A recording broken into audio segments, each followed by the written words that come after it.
Vamos a dar inicio a la séptima sesión del curso de atención del politraumatizado. El día de hoy vamos a conversar sobre el manejo del dolor aplicado, algunas estrategias aplicadas para la atención de este tipo de pacientes. El objetivo del día de hoy es obviamente hacer recapitular un poco sobre los aspectos importantes, tanto farmacológicos como clínicos, del manejo del dolor. Sin embargo, todo lo que es la revisión detallada los conceptos de dolor, pues escapan un poco del objetivo, ¿no? La idea es ser un poco más prácticos el día de hoy y tratar de darle la importancia que merece el manejo del dolor en el paciente politraumatizado. Ese es uno de los aspectos fundamentales y que quizás permiten englobar a la mayoría de los pacientes, pues es un elemento común en todos ellos, por lo tanto es algo que requiere nuestra atención nuestra mayor atención para poder darle una atención integral al paciente politraumatizado, ¿no? Entonces, el día de hoy vamos a comentar un poco la introducción acerca del manejo del dolor, cuál es la razón de ser de por qué darle un espacio, por qué dedicarle 45 minutos a conversar sobre dolor en el paciente politraumatizado. Vamos a hablar sobre los conceptos asociados a la fisiopatología del dolor, cómo hacer la valoración del dolor del paciente politraumatizado, que no es muy distinta a la evaluación del dolor de los pacientes convencionales. Sin embargo, tienen algunos detalles peculiares asociados a las patologías traumáticas. Vamos a hablar sobre los principales grupos farmacológicos disponibles que tenemos para poder tratar el dolor y hacer una integración sobre cuáles son las estrategias más recomendadas para el manejo del dolor en el paciente politraumatizado. Recordamos que el dolor propiamente es un elemento que forma parte de todo mecanismo traumático, ¿no? Ya hemos visto este esquema hasta la saciedad, hemos visto ya todos los aspectos correspondientes al ABCDE, a la educación tradicional del manejo del paciente politraumatizado según distintos cursos internacionales. Sin embargo, en algunas latitudes y en en mi formación como cirujano de trauma, consideramos que debería existir una letra F que corresponde justamente a la atención prioritaria del dolor dentro del concepto global de la atención del paciente politraumatizado. No solamente porque es el elemento común de todos los traumatismos, sino también porque el dolor propiamente genera una serie de eventos fisiopatológicos que puede desencadenar un deterioro progresivo de las condiciones subyacentes del paciente. No solo desde el punto de vista hemodinámico, el dolor cambia la hemodinamia del paciente, sino también cambia la evolución metabólica, la evolución del medio interno del paciente, y no solamente eso, sino también la función de los distintos órganos y sistemas, como vamos a ver más adelante. Entonces, los dogmas del día de hoy que vamos a tener presentes o tener en consideración son, en primer lugar, que debemos hacer un manejo del dolor acorde a las lesiones del paciente. Y además, tener claro el concepto de analgesia multimodal, que es la mejor estrategia para el manejo de este tipo de pacientes, que la vamos a detallar más adelante. Entonces, básicamente, como he venido comentando, la característica común de los pacientes con trauma es la presencia de dolor de distinta magnitud. Esto quiere decir que dependiendo del mecanismo de trauma, va a ocurrir una lesión orgánica variable en cada uno de los pacientes y pues vamos a tener obviamente distintos grados de respuesta en cada paciente, ¿no? Desde el punto de vista neuroendocrino, metabólico, etcétera, que vamos a tener obviamente manifestaciones clínicas variables, ¿no? Entonces, dependiendo de estas respuestas de cada paciente, se puede agravar en un mayor o menor grado el estado general, ¿no?, del paciente, y eso puede incrementar inclusive la morbimortalidad asociada al trauma. Entonces, el tratamiento del dolor durante la fase inicial de la atención del paciente politraumatizado es importantísima y debe formar parte de las estrategias de atención tanto farmacológicas como no farmacológicas para poder lograr resolver la incomodidad del paciente que se está generando a partir del mecanismo de trauma, ¿no? Entonces, el tratamiento del dolor va a revertir evidentemente todos estos procesos no deseados a nivel multisistémico, y esto obviamente va a prevenir una mayor descompensación del paciente. Entonces, siempre que podamos involucrar a otros profesionales y desarrollar un manejo multidisciplinario, es mejor. Siempre vamos a tener una mayor posibilidad, una mayor tasa de éxito, mientras más ayuda o apoyo tengamos, ¿no? Desde el cirujano de emergencias, desde la atención por parte del anestesiólogo, si tenemos disponibilidad de unidades de manejo del dolor ya más especializadas, no solamente en el contexto agudo, sino también en el contexto crónico. El dolor se puede cronificar y generarse respuestas anormales al dolor que ya también se incluyen dentro de la fase de rehabilitación del paciente politraumatizado. Entonces es importante siempre contar con todas las herramientas posibles, como siempre hacemos mención en los cursos que hacemos en la escuela. Si nosotros tenemos herramientas y nos entrenamos en el uso de herramientas para mejorar uno u otro aspecto del paciente, pues evidentemente tenemos que ponerlas todas en práctica, porque son herramientas que nos van a ayudar, o van a ayudar, mejor dicho, al paciente a poder superar de una mejor forma la náusea que lo está comprometiendo en el momento, ¿no? Entonces, desde el punto de vista de conceptualizando un poco más ya el tema, vamos a recordar la definición de dolor de la Asociación Internacional para el Estudio del Dolor, que pues, esta organización la define como una experiencia sensorial y emocional desagradable que está asociada a un daño tisular real o potencial. Entonces, la descripción de esta experiencia va a estar en relación o en términos del daño.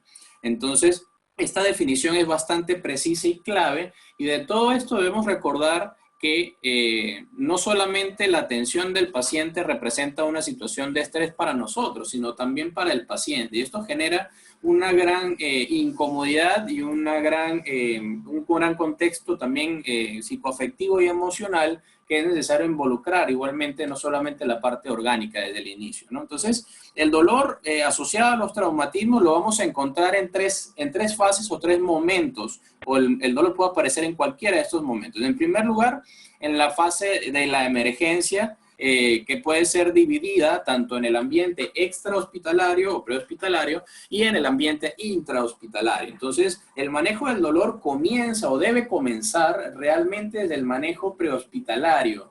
Y eso es un problema en nuestra latitud a nivel latinoamericano, porque nuestros sistemas prehospitalarios no están adecuadamente capacitados o entrenados o autorizados en algunos casos a la administración de medicamentos para el manejo del dolor en el paciente, cosa que vemos completamente distinta en otros lugares, en otras áreas geográficas, donde inclusive tenemos intervenciones más precoces y más avanzadas por parte del personal prehospitalario. Desde el punto de vista de otro punto de vista, mejor dicho, también podemos encontrar el dolor tanto en la fase intrahospitalaria, en la cual pues vamos a tener asociación directa con el proceso quirúrgico. Generalmente el paciente politraumatizado tiene alta probabilidad de atención por una rama quirúrgica, bien sea traumatológica o bien sea de cirugía general, cirugía de emergencias, etcétera, ¿no? Entonces, un gran número de estos pacientes politraumatizados van a terminar requiriendo tratamiento quirúrgico, y la incidencia del dolor postoperatorio siempre va a estar presente, ¿no? Hay algunos reportes que nos dicen que la incidencia del dolor postoperatorio, a pesar de todas las estrategias que se han desarrollado, múltiples fármacos nuevos, estrategias nuevas, etcétera, la incidencia de dolor postoperatorio sigue siendo superior al 30% de los casos quirúrgicos. Entonces, la mayoría de los pacientes postoperatorios van a tener dolor de moderada e inclusive hasta severa intensidad. Y pues esto pues, es porque probablemente, además de los mecanismos asociados a la injuria quirúrgica y a la injuria traumática, también puede haber un componente de que no hay la indicación o la prescripción adecuada del medicamento requerido o la analgesia adecuada. Es por eso entonces que recalco nuevamente la necesidad de que el anestesiólogo, el especialista en dolor, se involucre en el conocimiento y en el manejo de estos pacientes de forma simultánea. El anestesiólogo debería tener una participación un poco más activa, no solamente dentro del quirófano intrasop, sino también afuera de él, ¿no? desde el punto de vista de recuperación, vamos a tener también la incidencia de la presencia de dolor, ¿no? El proceso recuperativo del paciente en la hospitalización es prolongado, dependiendo de la severidad o la cantidad de lesiones, y pues obviamente mientras más tiempo se prolonguen las vías de dolor de forma persistentemente activas, pues puede generarse una respuesta anormal al dolor y una cronificación del dolor, y eso también va a comprometer aún más el retorno del paciente a sus actividades cotidianas y, entre otras, influir de otra forma en su vida diaria, ¿no?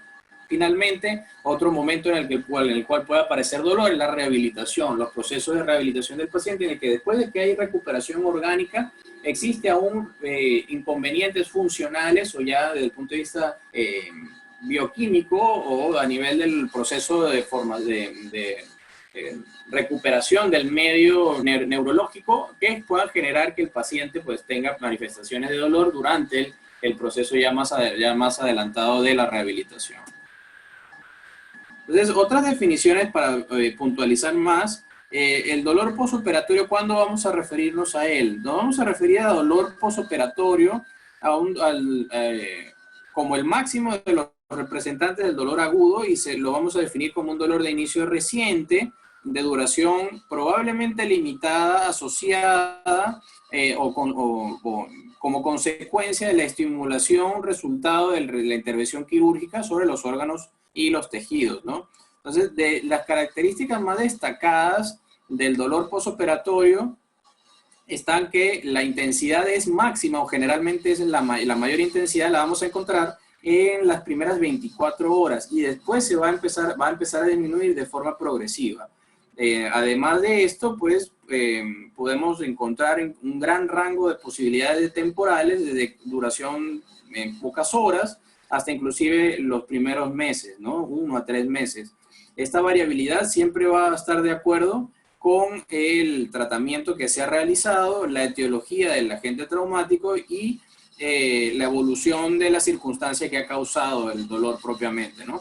Entonces, el dolor agudo siempre va a estar relacionado con respuestas desde el punto de vista autonómicas, psicológicas, etcétera, y esto va a generar, pues obviamente, la necesidad de parte nuestra de cubrir todos estos requerimientos del paciente de forma completa con las distintas estrategias que tengamos, ¿no? Entonces, la distinción básica entre dolor posoperatorio y perioperatorio se encuentra en que el dolor perioperatorio implica la posibilidad de un mayor espectro de tiempo en el que el dolor se puede presentar.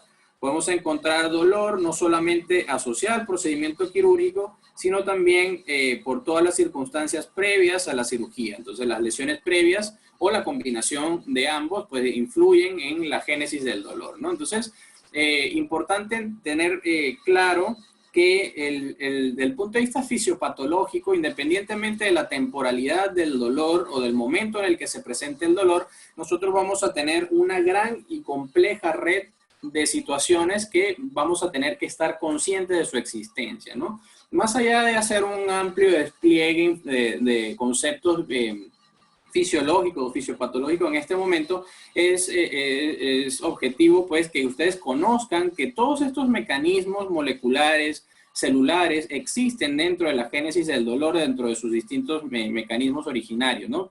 Tanto el dolor nociceptivo asociado a la injuria propiamente, como el dolor de origen inflamatorio, secundario a los procesos habituales de inflamación, y al dolor neuropático, que ya es un dolor de características distintas, de forma tardía y crónica. Pues todos estos mecanismos tienen distintos elementos fisiopatológicos a considerar, y obviamente la importancia de mencionarles todos estos receptores, canales iónicos, etcétera, es porque son todos blancos terapéuticos farmacológicos. Se pueden bloquear los canales iónicos, se bloquea la ciclooxigenasa en los procesos inflamatorios para evitar la formación de prostaglandinas, que son uno de los mecanismos de acción principal de los AINES, se controla la activación de células gliales, etc. Entonces, los receptores cannabinoides para el uso de este tipo de fármacos para el manejo del dolor. Todo esto implica, obviamente, amplias posibilidades de desarrollo tecnológico y de desarrollo de armamentario terapéutico para tratar el dolor en el paciente politraumatizado. Entonces, dentro de todas estas estrategias, en resumen, podemos decir realmente que vamos a encontrar una serie de eventos que van a transmitirse a través de vías conocidas ya por todos. Las vías del dolor, pues las resumo en esta diapositiva. Básicamente nosotros debemos recordar que dentro del daño tisular vamos a tener implícitas toda una serie de respuestas neuroendocrinas y metabólicas, dentro de las cuales se encuentra el incremento de hormonas como la adenocorticotropina, la hormona antidiurética, el cortisol, catecolaminas de distintos tipos. Esto va a cambiar obviamente los componentes plasmáticos, las concentraciones de glucosa, lactato, ácidos grasos, etcétera, y todo esto va a generar cambios fisiológicos, sobre todo a nivel cardiovascular, respiratorio, y que se va a incrementar el consumo de oxígeno, se va a incrementar el gasto cardíaco. Pero en lo que respecta propiamente a la transmisión nerviosa, recordemos que una vez que existe la lesión tisular, se van a activar los nociceptores ubicados en los distintos tejidos, y a través de cambios neuroquímicos o neurobioquímicos, o sea, neurotransmisores, pues van a ocurrir, va a iniciar la transmisión nerviosa del estímulo a través de los nervios, de las fibras nerviosas, ¿no? De las neuronas. Entonces vamos a tener inicialmente que las fibras sensoriales periféricas que se van a activar son las fibras A delta y la C. Dependiendo del tipo de estímulo que transmiten, pues las fibras A delta sabemos que son fibras mielinizadas, transmiten impulsos más selectivos, a diferencia de las fibras C, que son las fibras de transmisión más burda, más gruesa, un poco mal definida, ya que son fibras no mielinizadas, ¿no? Entonces, todo esto, todos los elementos que vimos anteriormente, las citocinas, quimiosinas, iones, etcétera, van a actuar, leucotrienos, prostaglandinas, van a actuar como favorecedores o facilitadores de la transmisión nerviosa, y estos neurotransmisores van a activar o van a producir la excitación de las neuronas conectoras, y va a existir entonces la transmisión en distintos órdenes, ¿no? Ya pasamos de un primer orden, que son los nociceptores iniciales que están en los tejidos, y pasamos a las neuronas ya de segundo orden, que van a dirigirse ya a los distintos centros neurológicos para el procesamiento de la información. Entonces, estas fibras, a través de cómo van a transcurrir, ¿no? a lo largo de la médula espinal, van inicialmente a llegar a los ganglios del asta dorsal, y posteriormente se entrecruzan y llegan llegan a los tractos anterolaterales de la médula espinal, que se encargan de la transmisión de dolor y temperatura, ¿no?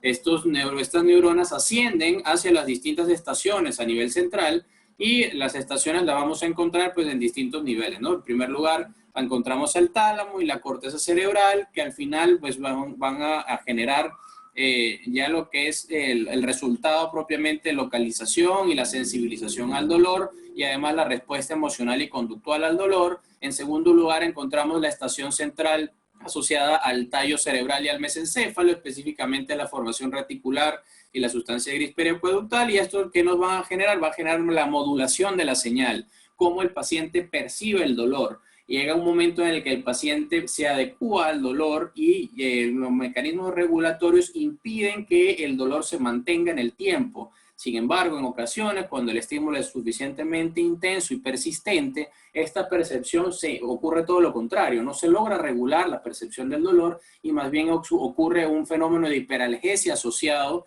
a fracaso o falla de la modulación de la señal. Y finalmente, desde el punto de vista hipotalámico, vamos a encontrar una respuesta inclusive visceral, en la cual por dolor vamos a encontrar fenómenos como taquicardia, náuseas, entre otros síntomas asociados, ¿no?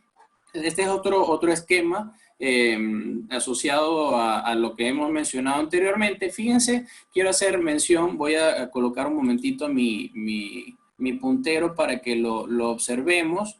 A ver, color de lápiz.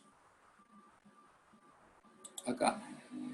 Bien, fíjense cómo, sobre todo la parte asociada a la reactivación simpático-adrenal y la activación neuroendocrina. Fíjense las consecuencias fisiopatológicas de estos dos fenómenos orgánicos. Fíjense que se incrementa el oxígeno, el consumo de oxígeno, y esto puede desencadenar inclusive predisposición a hacer isquemia, vasoconstricción e isquemia coronaria, hacer inclusive problemas asociados a éxtasis venoso.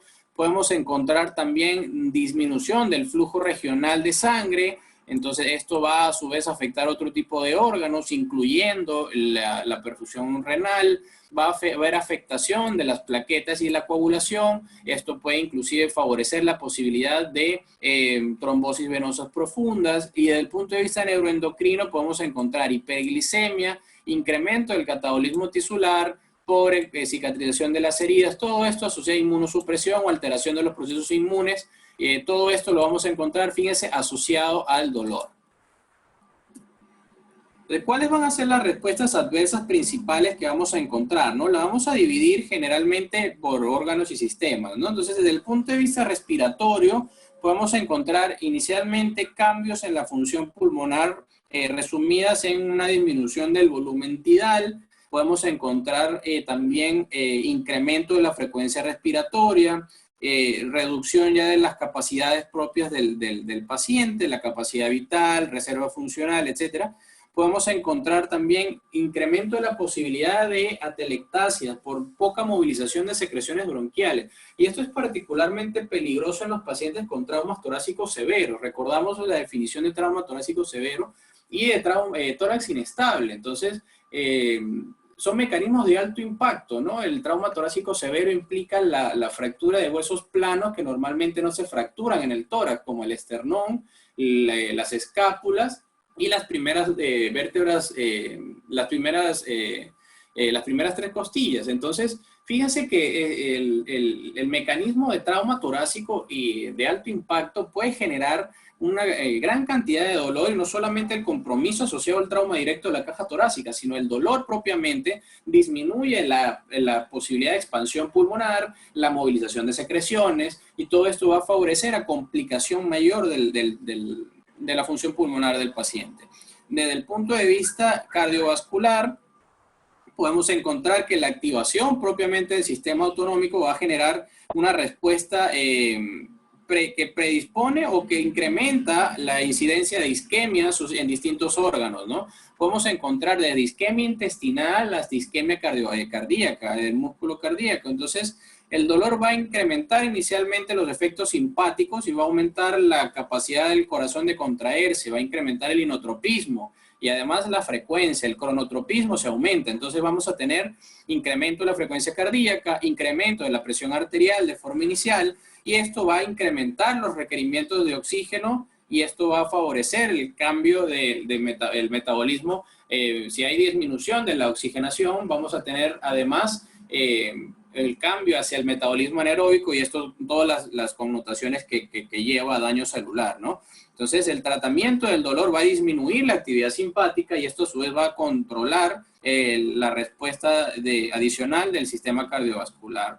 Esto va a afectar directamente la estabilidad o no del de hemodinámica del paciente, y obviamente en beneficio nuestro vamos a lograr controlar estos factores hemodinámicos en el paciente, sobre todo en el contexto del shock, ¿no? Entonces, paciente con shock hemodinámico, con shock hipovolémico hemorrágico, además con dolor, pues obviamente es un factor adicional, ¿no? que hay que tomar muy en consideración. Desde el punto de vista de coagulación, vamos a encontrar también que la respuesta orgánica al estrés traumático puede iniciar, o sea, se ha demostrado que esto desencadena o inicia concentraciones incrementadas de los factores de coagulación, un estado protrombótico, y si además de esto lo asociamos a un estado postquirúrgico, esto puede inclusive incrementar la actividad plaquetaria y disminuir la fibrinolisis. Entonces, todo esto, al controlar el dolor, vamos a poder disminuir de forma considerable la respuesta al estrés traumático, y pues vamos a generar no solamente la mejoría de este tipo de factores de coagulación, sino que vamos a generar la posibilidad del paciente de movilizarse de forma precoz, y la movilización precoz pues va a disminuir el éxtasis venoso y todas las posibilidades de trombosis que hemos venido hablando. Entonces, un paciente con dolor persistente evidentemente no se va a poder mover y va a generar pues todas estas complicaciones asociadas a la inamovilidad. Y por último, asociado del punto de vista gastrointestinal, hay asociado evidentemente al sistema simpático, incrementa la hiperactividad simpática, va a generar el hilo paralítico, incrementa las secreciones intestinales y pueden también producirse náuseas y vómitos.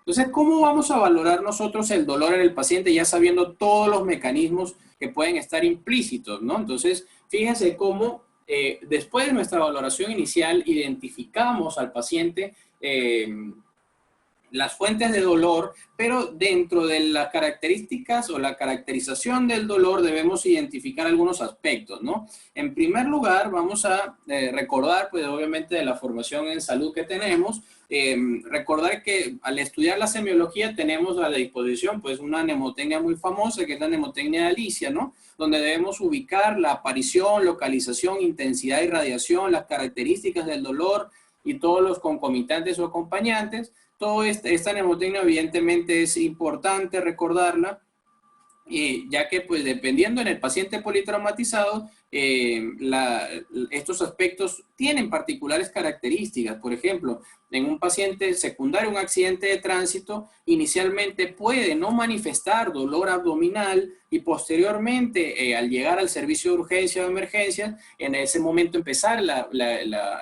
iniciar un dolor a nivel abdominal que puede sugerir alguna complicación de alguna víscera maciza intraabdominal o una perforación intestinal. O pacientes que no tengan compromiso hemodinámico, pero tienen dolor persistente asociado a un mecanismo de alto impacto, desaceleración brusca, mecanismo de asa ciega, trauma directo en abdomen, podemos sospechar en la presencia de dolor persistente no asociado justamente al estado, no relacionado con una alteración hemodinámica franca, podemos suponer perforaciones intestinales clínicamente que son tan difíciles de diagnosticar. Además, la localización del dolor nos puede dar orientación sobre la presencia de lesiones musculoesqueléticas, etcétera, ¿no? Y podemos encontrar pacientes con dolor mal localizado, asociado a traumas craneoencefálicos por disfunción neurológica o también asociado a traumatismos muy severos. Dentro de esto también la intensidad del dolor, sobre todo cuando no hay correlación clínica con los hallazgos, es un indicador muy importante en los síndromes compartimentales de las extremidades. Si vemos un paciente con una potencial lesión vascular en la extremidad inferior, por decir un ejemplo, podemos tener la posibilidad de, en presencia de una lesión venosa, poder tener un síndrome compartimental en evolución, en el que el incremento de la presión dentro de los compartimentos musculares pues se manifiesta como un dolor indescriptiblemente fuerte que no está asociado realmente a una lesión orgánica muy franca. Por ejemplo, podemos tener un dolor muy intenso en la pierna en el paciente con una lesión vascular o con un traumatismo en el muslo, en la rodilla, sin, por ejemplo, encontrar una fractura tal vez que lo justifique. O sea, realmente la evaluación de los pacientes con síndrome compartimental, el dolor es una característica muy importante a tener en cuenta para su identificación precoz. Y bueno, de otro punto de vista también, los acompañantes concomitantes que incrementan el dolor o lo disminuyen, ¿no? Entonces, adicionalmente a esto tenemos distintas escalas de valoración del dolor, muchas conocidas por todos nosotros. Puedo asegurar que algunos tal vez no conozcan la última que ven ahí, la escala frutal. Esta es muy peculiar, ahorita la voy a comentar.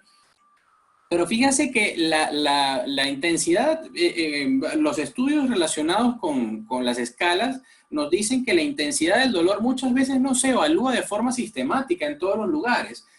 Se adaptan las escalas ya previamente desarrolladas y hay veces que se hacen inclusive las escalas de forma imprecisa. Las escalas están diseñadas para orientar la forma de interrogar los síntomas. Hay escalas para distintos tipos de síntomas, como por ejemplo estas escalas han sido diseñadas para caracterizar adecuadamente al dolor. Entonces, ¿qué es lo que depende directamente de nosotros? Evitar en todo momento infravalorar el dolor del paciente, tratar de mantener la secuencia adecuada de las escalas que hemos seleccionado y además de esto, saber que no es necesario, como nuevamente lo digo después de otros ejemplos anteriores, no es necesario memorizarnos las escalas. Las escalas están diseñadas como ayudas que deben estar disponibles desde el punto de vista visual en nuestras salas de emergencia, para nosotros poder recurrir a ellas en cualquier momento, ¿no? Entonces, es necesario conocer que existen todas estas escalas y poder aplicarlas de forma correcta, ¿no? Entonces,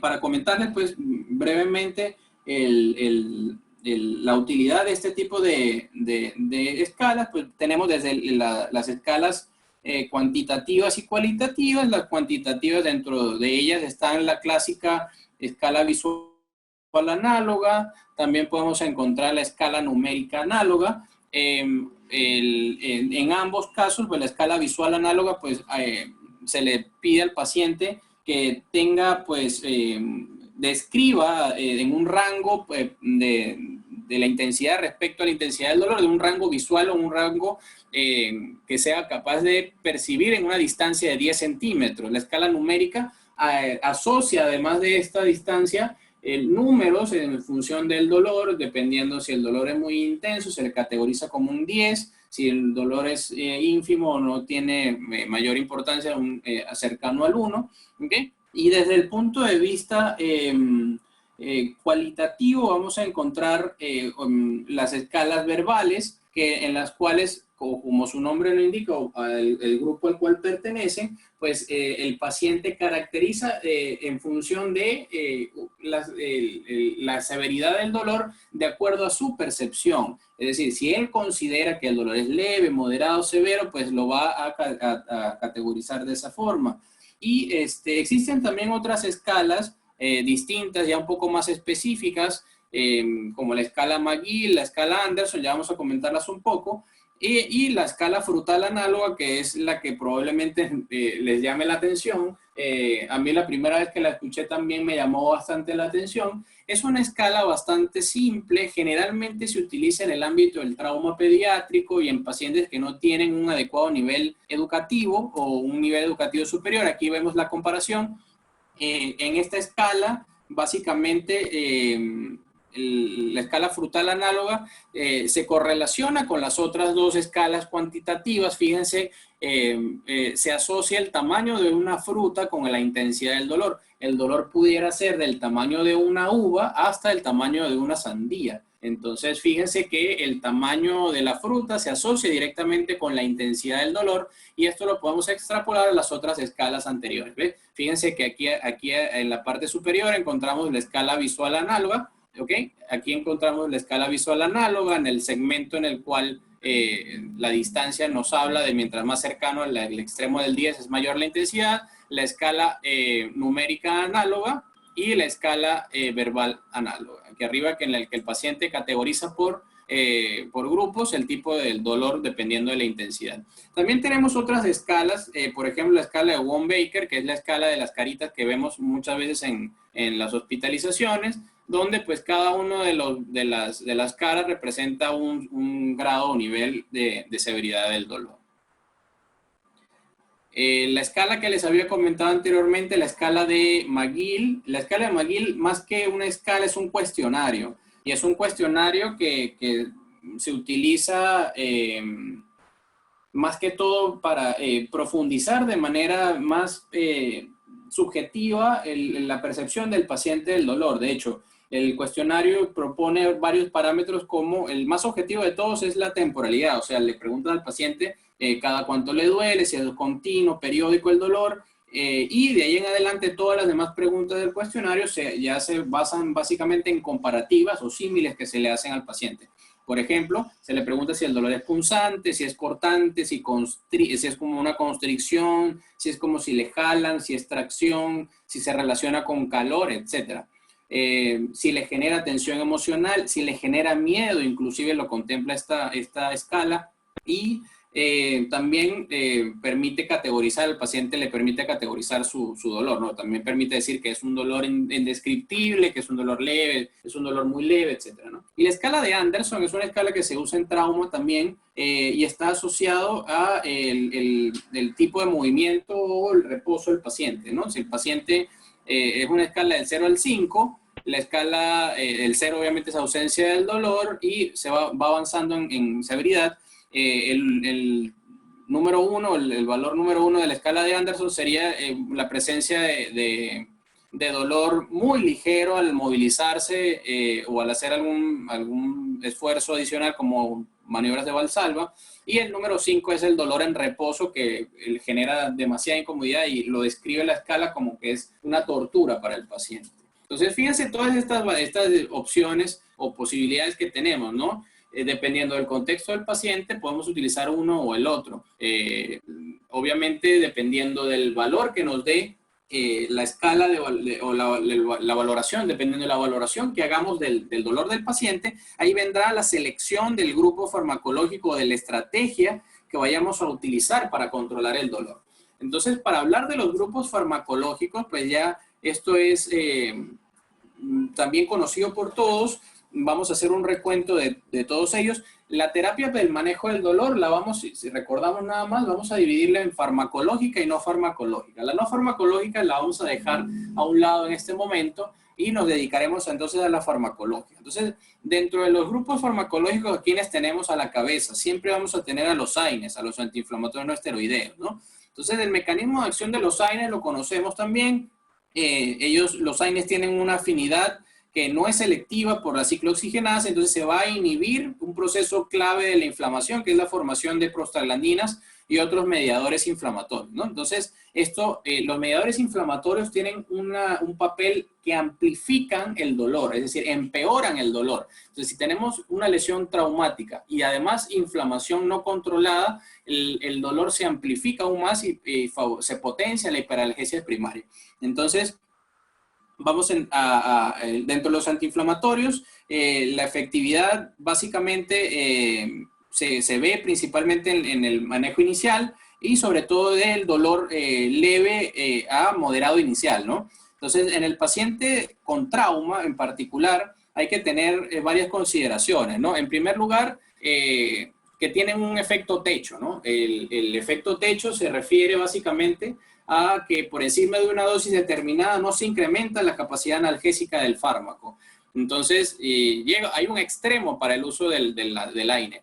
Además de esto, el paciente con trauma puede estar sujeto a cualquiera de las circunstancias que observan en la diapositiva, ¿no? El paciente puede estar hipovolémico. Esto altera de forma elemental el volumen de distribución del fármaco, es decir, la forma en la cual el fármaco llega a los tejidos obviamente se va a ver afectada, la farmacocinética se va a afectar. Y además de esto, hay que estar pendientes o atentos a otro tipo de problemas en el paciente, ¿no? Como por ejemplo la presencia de daño muscular que puede generar rhabdomiólisis, compromiso de la función renal y los efectos colaterales que pudieran generar los AINES, ¿no? Entonces, ¿cuál es el tema con los AINES? Los AINES han sido bastante estigmatizados por una mala interpretación de la literatura. Realmente los AINES se han observado que con una adecuada prescripción y un tiempo de duración corto, la prevalencia de los efectos adversos es muy baja, es reducida, es marcadamente disminuida. Entonces, los estudios que se basan en la estrategia estándar en el manejo del trauma, que es la analgesia multimodal, nos dice que podemos disminuir la dosificación de los AINES al combinarlos con otros medicamentos como los opioides y como el paracetamol. Entonces, esto, al disminuir las dosis y combinar efectos distintos sitios de acción de medicamentos, podemos disminuir todos los efectos adversos de uno u otro grupo farmacológico e inclusive disminuir la frecuencia de los efectos adversos. ¿En quiénes contraindicamos los AINES? Generalmente en aquellos pacientes que tengan úlceras pépticas, sangrados masivos, evidentemente, coagulopatía, ya pacientes que tienen el diamante o la tríada de la muerte, pues obviamente ya en estos pacientes está mucho más restringida el uso de los AINES, insuficiencia renal, etcétera, ¿no? Y hay que utilizarlo de forma cautelosa en el trauma geriátrico, sobre todo en pacientes mayores de 60 años y en quienes ya tengan algún riesgo de sangrado implícito por uso de otro tipo de medicamentos, ¿no? Dentro de este grupo también vamos a encontrar los COX-IB o los inhibidores de la COX-2. Estos son fármacos que tienen una afinidad, ahorita sí selectiva, a diferencia del grupo de AINES general que tiene una afinidad no selectiva. Y estos grupos, los COX-IB, Celecoxib, Autoricoxib, etcétera, se ha demostrado que no tienen un beneficio mayor al resto de los AINES. Realmente donde se ha visto que ha tenido algo de ventaja es que la aparición de efectos adversos, pero realmente la efectividad en el control del dolor es muy similar al resto de los AINES, ¿ok? Hablamos en trauma, ¿no? Desde otro punto de vista tenemos al paracetamol. El paracetamol es un medicamento o un fármaco muy versátil, tiene alta actividad analgésica y antipirética dependiendo de la dosificación. El mecanismo de trauma, el mecanismo, perdón, de acción no está bien establecido, no es un mecanismo único. Se sabe que tiene acciones centrales y periféricas y realmente el beneficio del paracetamol está en que se puede utilizar de forma conjunta con otro medicamento. Lo que sí no debe hacerse nunca es combinar dos medicamentos del mismo grupo o de la misma familia. No vamos a combinar, por ejemplo, diclofenaco con ibuprofeno. No vamos a combinar, por ejemplo, tramadol con morfina. No vamos a o con albufina o con petidina. No vamos a combinar tampoco corticoides, antiinflamatorios de tipo corticoide con AINES tampoco, porque implican riesgos mayores ya desde el punto de vista farmacodinámico con el paciente, ¿no? Desde el punto de vista de los opiáceos, de los analgésicos opioides, los opioides son realmente el pilar del tratamiento de elección entre los pacientes politraumatizados. ¿Por qué? Porque la mayoría de los politraumatizados no se van a presentar con dolor leve. La mayoría de los politraumatizados se van a presentar con dolor moderado a severo en intensidad. Entonces, en el contexto del ambiente prehospitalario, del ambiente hospitalario inicial, es decir, el ambiente preoperatorio, se ha demostrado realmente con varios estudios que después de haber valorado inicialmente el dolor del paciente, la mayoría de los pacientes han tenido un buen curso o buena evolución asociada al uso de opioides de forma inicial, de forma temprana.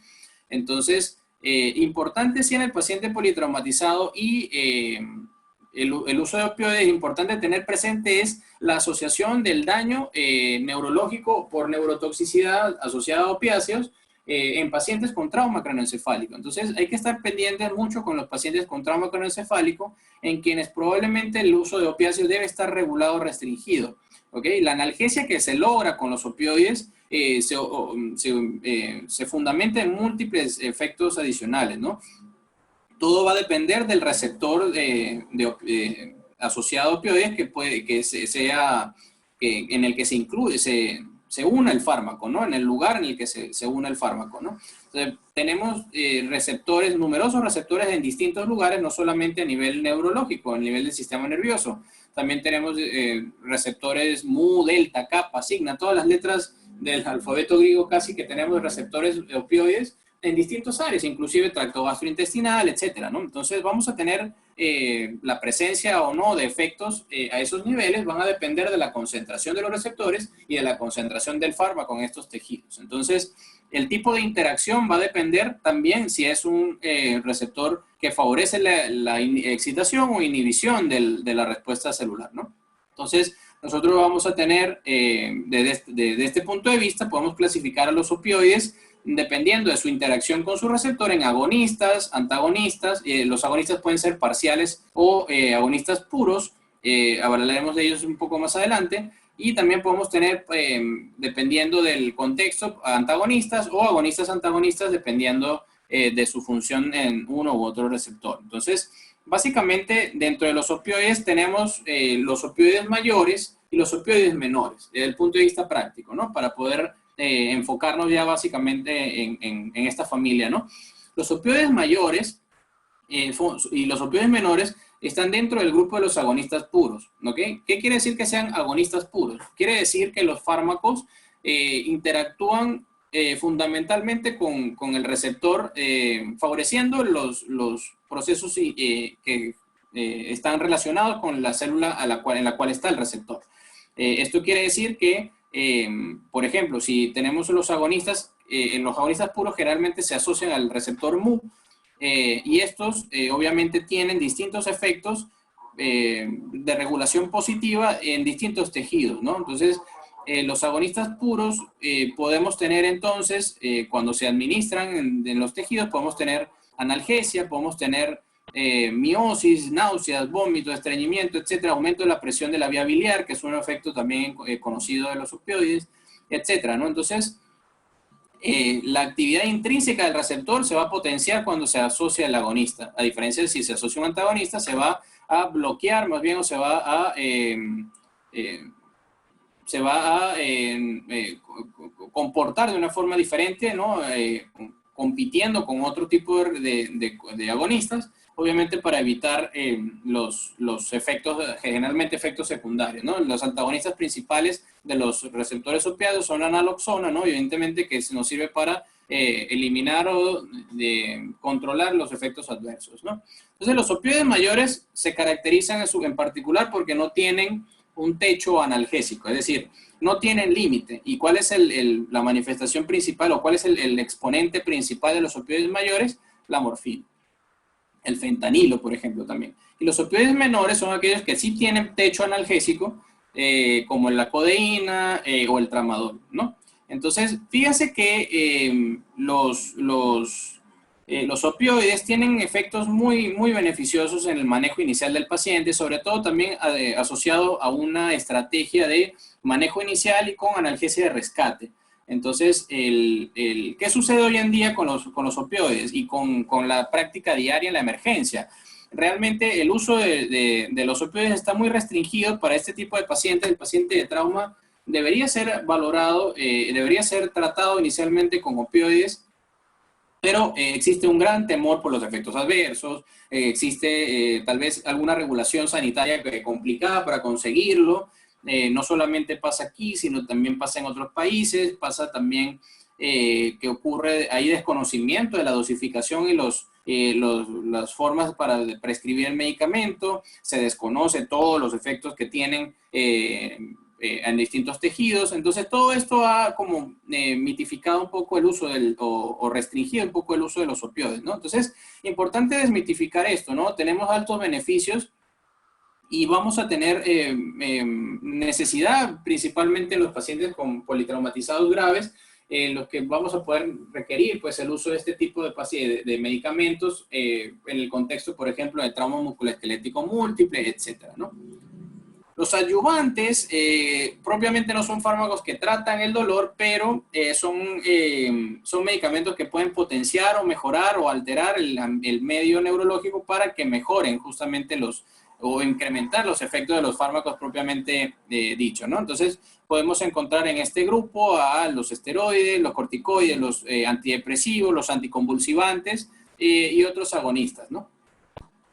En lo que respecta a las técnicas regionales, vamos a hacer un comentario final respecto de las técnicas regionales, pero fíjense que existen obviamente el uso de anestesia regional que nos puede ayudar para el control del paciente con lesiones específicas. Por ejemplo, se pueden realizar bloqueos de extremidades, bloqueos intercostales, etcétera, dependiendo de las características del estado general del paciente, ¿no? Si el paciente no se beneficia desde el punto de vista farmacológico de recibir un medicamento, pero sí se beneficia de un bloqueo neurológico, de un bloqueo nervioso, pues se realiza, ¿no? De forma, bien sea neuroaxial, bloqueos de plexos completos, anestesia locorregional, anestesia peridural, raquidia, etcétera. Todo eso se puede emplear en dosis únicas o mediante catéteres con técnicas de infusión continua que se centran básicamente en la necesidad del paciente.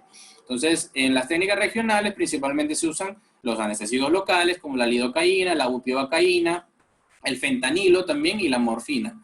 Y cualquiera de ellos se va a utilizar obviamente la concentración que le corresponda, porque a distintas concentraciones pues tienen efectos analgésicos diferentes. Entonces aquí hay ejemplos de las dosificaciones que podemos utilizar de los analgésicos más frecuentes. En primer lugar, bueno, tenemos los más frecuentes, el paracetamol. Generalmente para trauma lo podemos utilizar 1 gramo cada 8 horas, cada 6 a 8 horas, teniendo consideración de la dosis máxima de 4 gramos al día. 1 gramo de paracetamol, algunos estudios lo han correlacionado con 30 miligramos de ketorolaco, y el problema particular del paracetamol está en, evidentemente, su metabolismo hepático, ¿no? En pacientes que tienen insuficiencia hepática o problemas hepatocelulares graves, secundarios probablemente a trauma hepático complejo o trauma hepático severo, pues evidentemente el uso de paracetamol pudiera estar restringido, ¿no? Tenemos otros medicamentos, el diclofenaco, el ketorolaco también. El diclofenaco, por ejemplo, es un buen analgésico, también tiene efectos antipiréticos, y lo importante es que recordar que el diclofenaco tiene un paso muy rápido por los tejidos, o sea, el diclofenaco tiene una vida media plasmática un poco corta y realmente ellos pasan rápidamente del plasma a los tejidos y en los tejidos tiene una gran duración de efecto analgésico. Entonces, recordar, su metabolismo es hepático igualmente y se excreta por vía renal y podemos utilizarlo vía intravenosa, intramuscular. Debemos administrarlo cada 6 a 8 horas, ¿no? Y al igual que el ketorolaco, ¿no? El ketorolaco nosotros tenemos también que es inclusive el ketorolaco comparado con dosis bajas de opioides. Podemos tenerlo, tiene una vida media de más o menos de 4 o 6 horas. Se utiliza en pacientes politraumatizados a una dosis más o menos como la observan en la diapositiva, 30 miligramos cada 6 a 8 horas con una dosis máxima de 120 miligramos al día. Tenemos también el ketoprofeno, la misma consideración. Recordar solamente de los profenos, su contraindicación asociada a problemas de coagulación y de insuficiencia renal.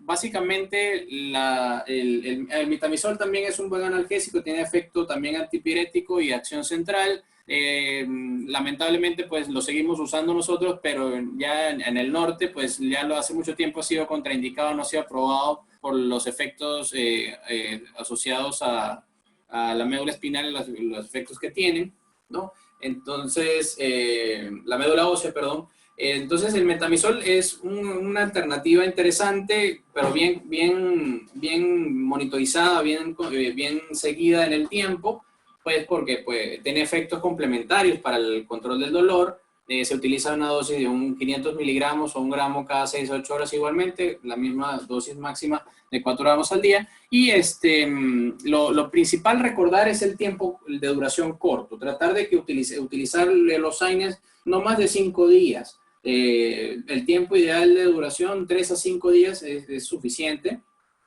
básicamente para que hagan todos sus efectos habituales, ¿no? Otros dosis o dosificaciones ya aplicadas para los opioides, por ejemplo, el tramadol podemos utilizarlo a 200 a 400 miligramos en infusión continua. Si se utiliza en bolos, podemos utilizarlo de forma habitual a una dosis de 50 miligramos cada 6 a 8 horas. Podemos utilizar incrementos progresivos del 50% de la dosis. Si es que no hay mejoría del dolor, se recomienda hacer esos ajustes cada 24 o 48 horas.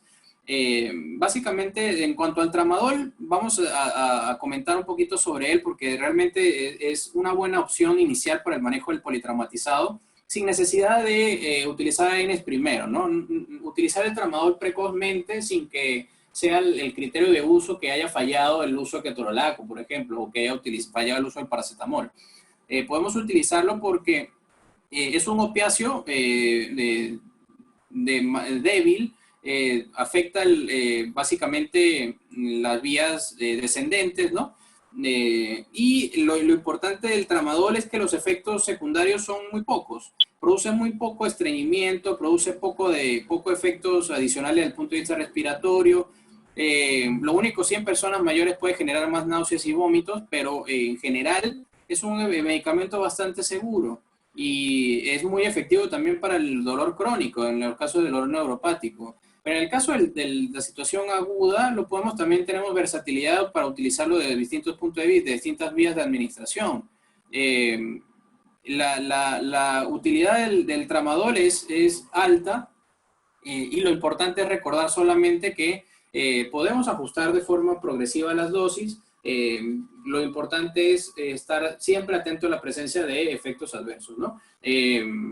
Otro opioide obviamente bastante útil es la morfina. La morfina la podemos utilizar a una dosis de 0.1 a 0.15 miligramos por kilo y la administramos en bolos. La podemos administrar en infusión continua o en bolos. Si hay dificultad para la administración en infusión continua, dosis baja para 24 horas, podemos utilizarlo en bolos diluidos. Entonces, a la dosis que he comentado anteriormente, cada 2 a 3 horas.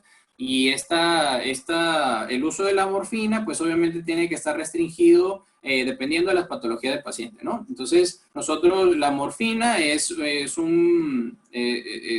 tiene alta efectividad analgésica, es muy hidrosoluble, tiene una buena biodisponibilidad, entonces también puede ser administrado de distintas formas, se metaboliza en el hígado, y está disponible en distintas posibilidades. El problema es la restricción básicamente para su utilización. No siempre tenemos morfina disponible para el uso.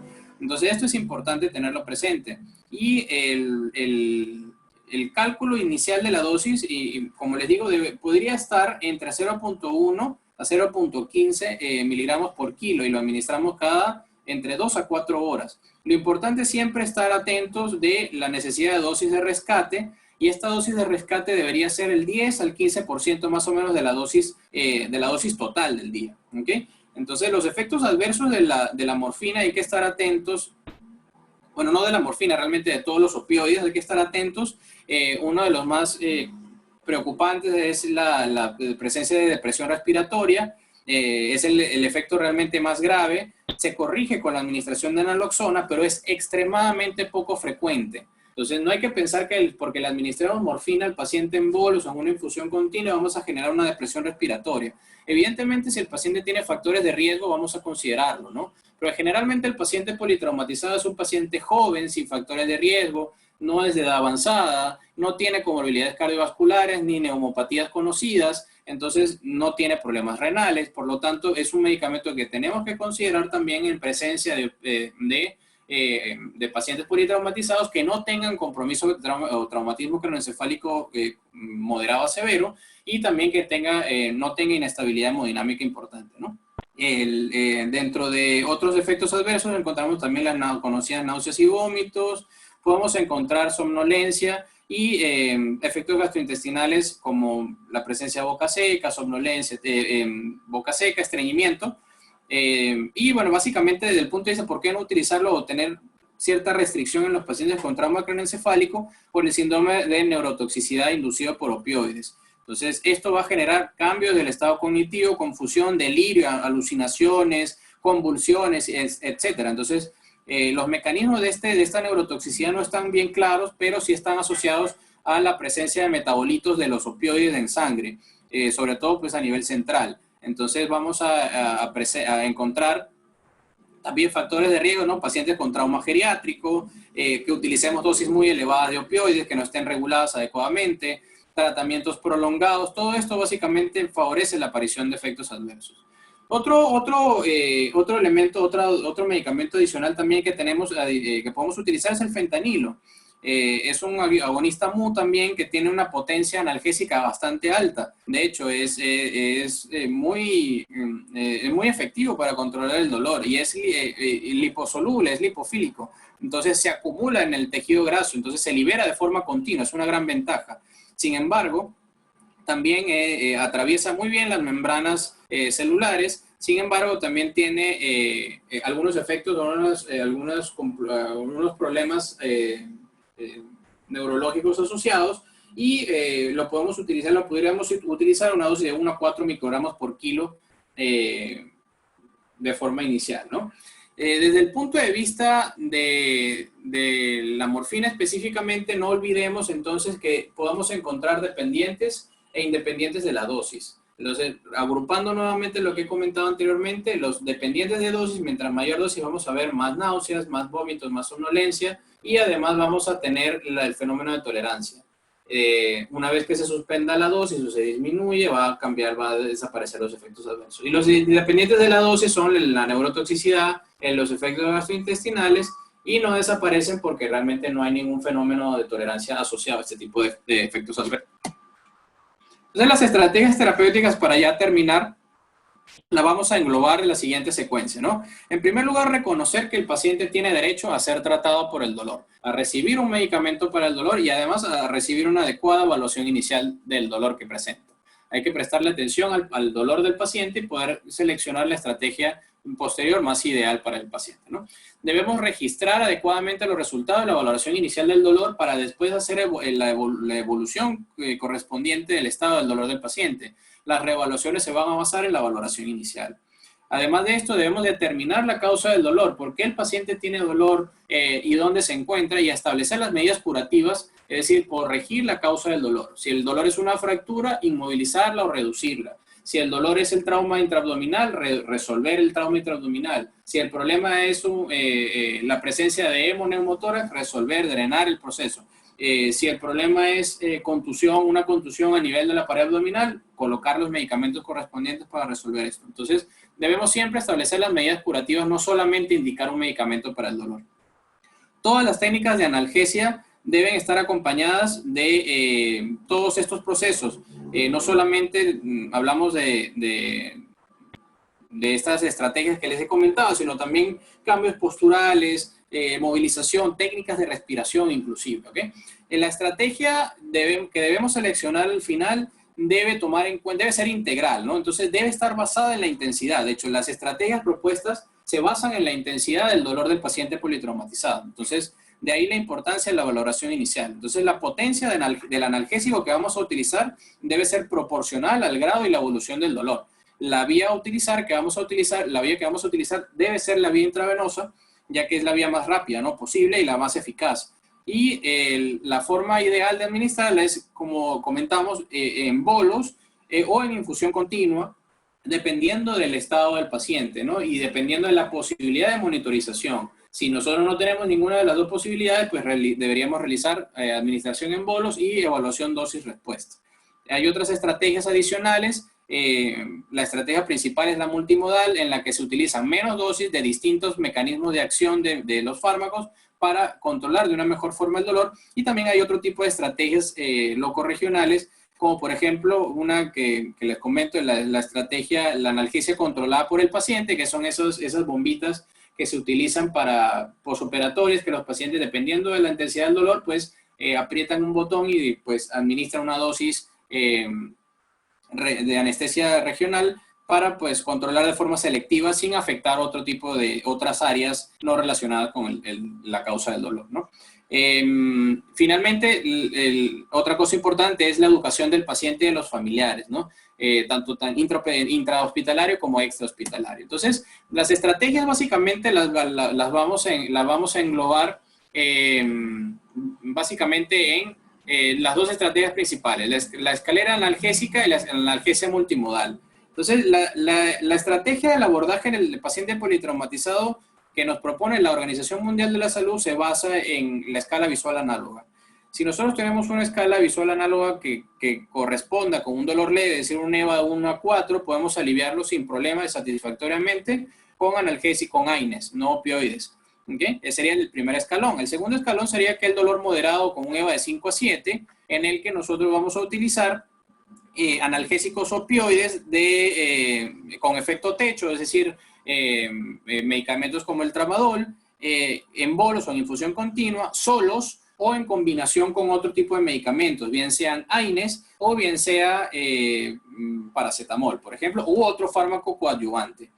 La última estrategia, el último escalafón, el último peldaño sería el dolor severo en el EVA de 8 a 10, donde utilizamos ya opioides potentes, bien sea en infusión continua, técnicas centradas en el paciente, en bolos inclusive, con administración seriada, o en combinación con AINES o otros fármacos coadyuvantes. Generalmente la escala este escalón está muy de la mano con el concepto de analgesia multimodal.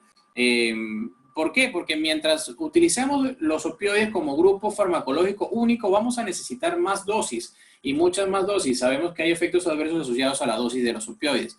Por lo tanto, si nosotros tenemos riesgo de generar efectos adversos porque necesitamos más dosis, lo ideal es entonces tomar de la mano la estrategia de analgesia multimodal. Bajamos la dosis de opioides, pero combinamos con otros medicamentos. Entonces, el concepto de la analgesia multimodal va a permitir una analgesia de esta forma más efectiva y además reduce los efectos adversos. Entonces, ¿qué sucede? Más o menos, a la primera década del 2000, hubo un cambio de paradigma, hubo una recomendación de la Sociedad Española del Dolor en el que en vez de hablar de una escalera analgésica, hablamos de un ascensor analgésico. Entonces, en este caso, el fármaco a utilizar va a depender directamente de la intensidad sin necesidad de escalonar las opciones. Entonces, es decir, si tengo un paciente que ingresa con un dolor severo, el tratamiento debo hacerlo con los opioides mayores, con los opioides de mayor capacidad analgésica, sin necesidad de pasar por las escalas anteriores. Entonces, en la minoría de los pacientes se requiere analgesia con altas dosis de opioides y realmente podemos lograr efectos deseables con medicamentos de menor intensidad, de menor efecto analgésico y con menor dosificación. Muy pocos pacientes pasan a los pisos superiores del ascensor, por lo tanto, realmente no habría mayor problema de manejar el dolor en el ámbito convencional de la emergencia, ¿no? Los dolores ya muy superiores, que no están asociados a una lesión orgánica que corregir, requieren tratamiento más especializado y otro tipo de monitorización asociada, ¿no? Entonces, la analgesia multimodal es la estrategia principal a tener en consideración, ¿no? Entonces, dentro de la analgesia multimodal se ha visto que la estrategia es bastante exitosa, es muy recomendada.